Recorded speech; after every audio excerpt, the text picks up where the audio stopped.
So since an organization or business is that they will have to address their increasing need for security conscious behavior in the workplace, as there is a great increase in cyber threats, data breaches, and insider threats, they develop a thing called SETA, in Security Education, Training, and Awareness, which is a program involving teaching employees how to take care of information.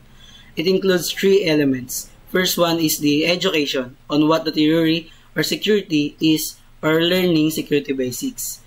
Second is the training, a hands-on practice on carrying out security-related work. And the last one is awareness, that reminds or notifies concerning persons' attention to security.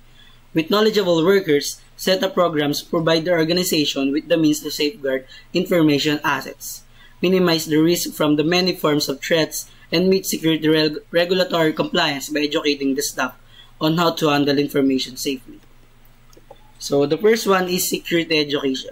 Security education would therefore teach or provide the basics of information security, as not everyone within the company needs a full degree in security. However, classes can be taken if management feels this is beneficial. The second one is the security training.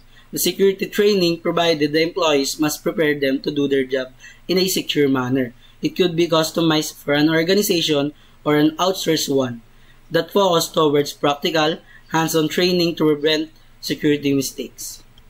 The last one is the security awareness. This would be the section that deals with keeping security in the minds of employees on a daily basis.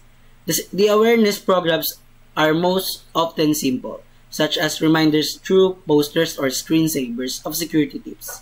A good program does not have to be expensive but must be supported by management.